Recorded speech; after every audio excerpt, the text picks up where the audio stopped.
Connecting the model, that i.e. the BIM, our building information model, we use Revit in the office, to the MBS specification has been really, really helpful.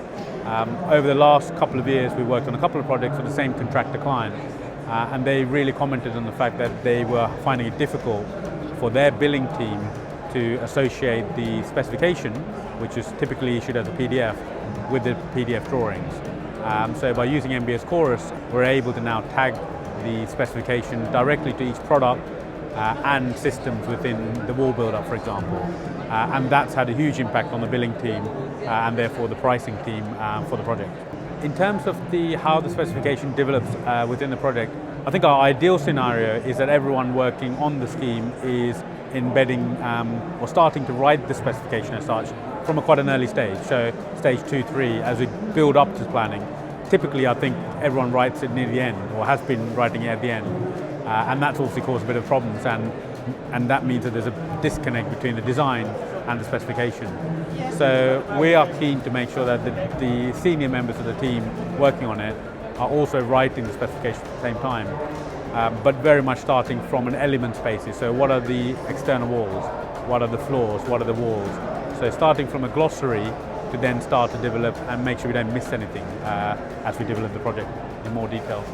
We don't have specification writers, which some of the larger organisations might have.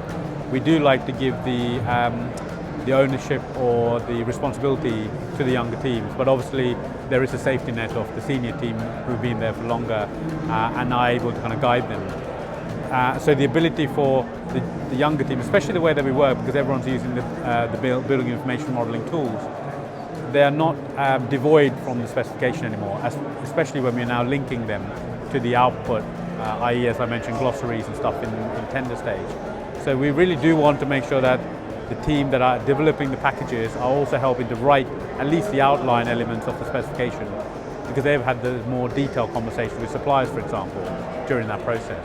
In the last sort of 12 years within David Miller Architects, since we first started using digital tools or building information tools, we've always been using Autodesk products. So Autodesk Revit is our BIM authoring tool.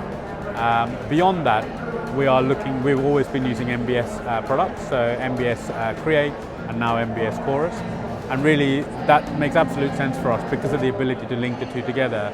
We don't really, apart from using things like 3D Studio Max for visualizations, we don't see any need to use any other software, and we try to minimize it just so that there is a continuity in the workflow, continuity of information, and there is a single source of truth in what we do.